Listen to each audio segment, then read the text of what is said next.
My name is Alison Greggor. I am part of the San Diego Zoo's Institute for Conservation Research. And today I'm going to be talking kind of a broad introduction about systematic reviews. There's quite a lot of detail in here, so 10 minutes is going to be going through it really quickly, but I'll hopefully point you towards some resources where you can learn a lot more about it.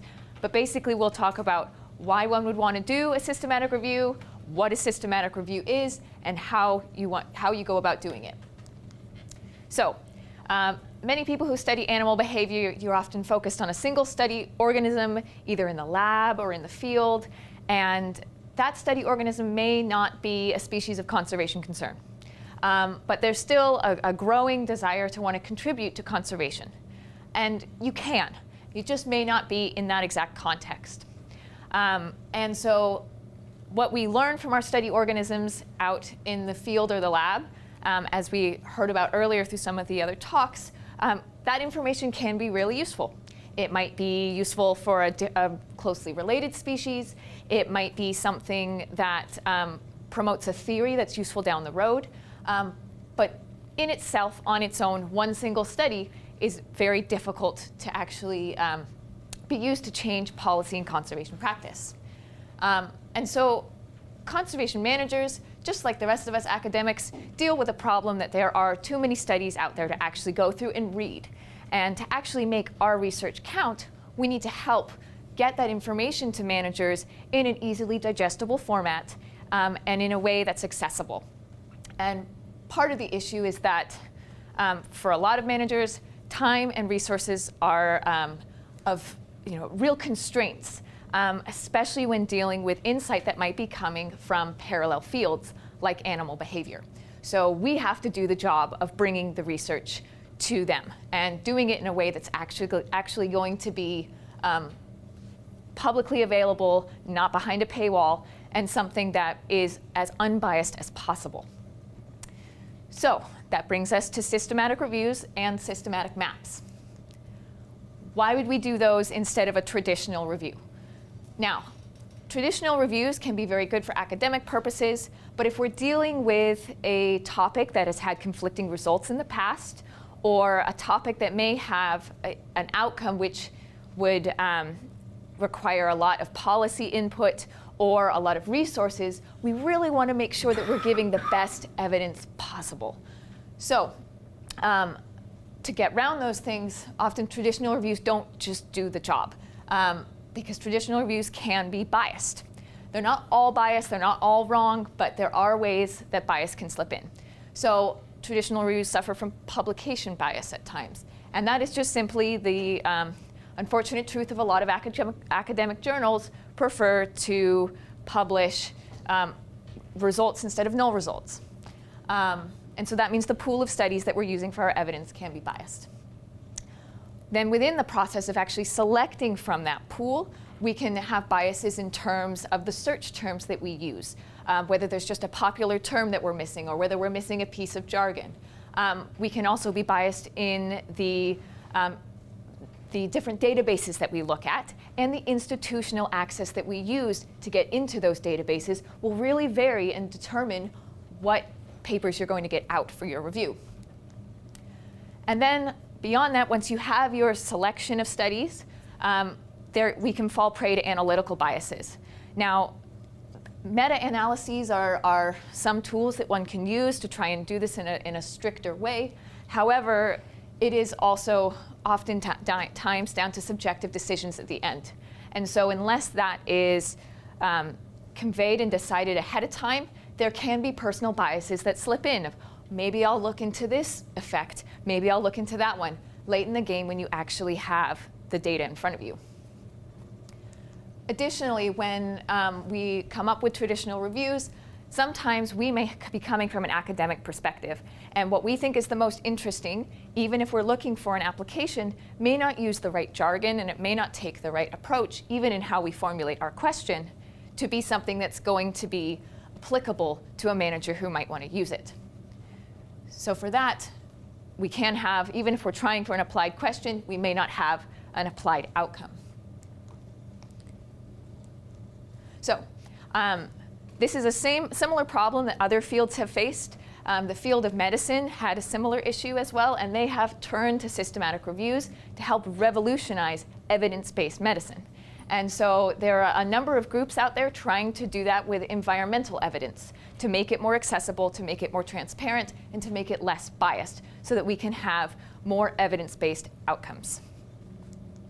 So, what is a systematic review and systematic map, and how do they differ from a traditional review? So, the first step there is to formulate a question. And I mentioned having applied input, and in this case, we count those as stakeholders.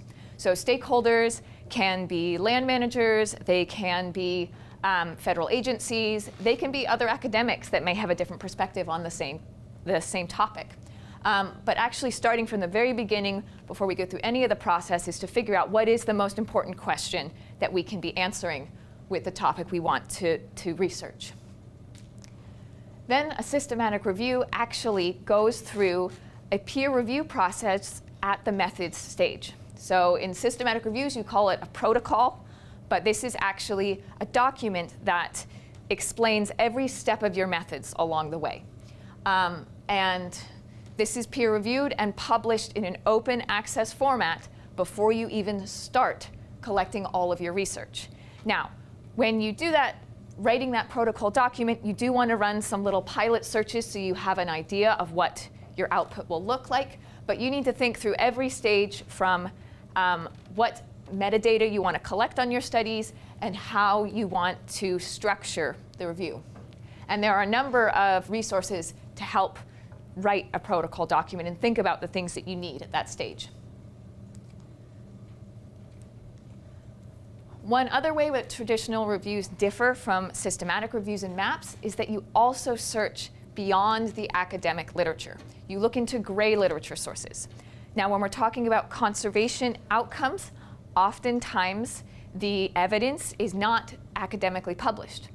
IUCN species reports and federal agency reports actually have a lot of good science in there at times, but it isn't always peer reviewed. And so by ignoring the gray literature, we may actually be missing out on a lot of the evidence that's out there for a given topic, especially evidence when things don't go well. You then, when you have gone through your search engines and you have all your studies, you screen them for eligibility. Now, this is similar to a traditional review. You may have a list of criteria that you want to keep studies in or out. At this stage in the process, you can stop there if you want to create what's called a systematic map. And a systematic map basically is a format for being able to say, this is the evidence that's out there, and this is where we may have gaps in the literature. And having systematic maps can be a really useful tool for helping direct future research and resources. Just to give a little example, this is what an output of a systematic map can look like. So this is a systematic map that looked at the effect of different roadside management techniques on flora and fauna in the area there. And basically, it just collected all the studies that someone could look at in future and pick up and say, there's not been much research in my area, or maybe actually I see some patterns here that I want to pursue in future for designing my own studies. So that's still a very useful output. If the intention is to conduct a full-fledged review, you then critically appraise the studies. And this is how you deal with the fact that some academic literature may be better than others, and some gray literature may be better than others. And there are cases where the academic literature may not be as robust as something you find in the gray literature, but doing this allows you to evaluate them all based on the same criteria. And then you can extract the data and synthesize this. And now this is something behavioral ecologists are really good at. That's a traditional meta-analysis. It's just the steps that you've gotten to get there are a bit more robust, transparent, and verifiable. You then go through and publish your systematic review in the same way you would a traditional review. It would be peer-reviewed, except then you want to make sure you communicate, again, with your stakeholders to make sure that they can engage in the output that you've come up with. So how does one go about doing this?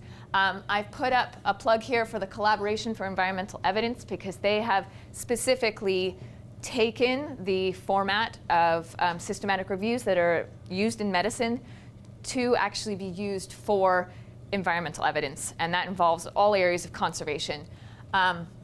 And they have a lot of resources there on how to actually do systematic reviews, and they offer a platform for publishing reviews, both the protocol documents and the maps and reviews themselves.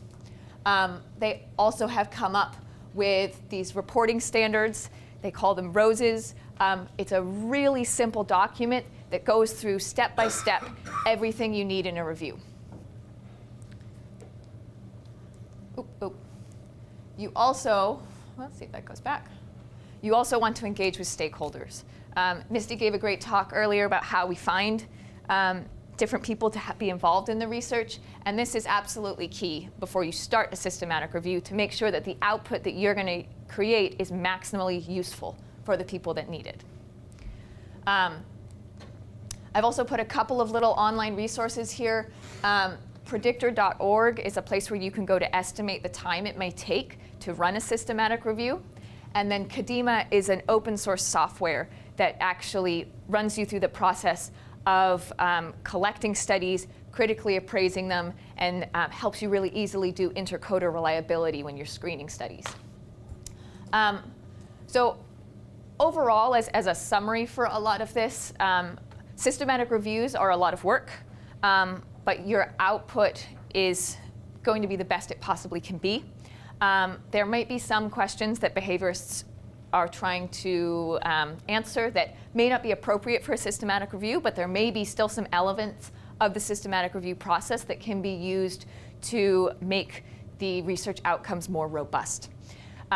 So I encourage you all to learn a bit more about it if you're interested, but it is ultimately a tool that we can use to help get our research in the hands of the people who will actually use it. So with that, I will say thank you.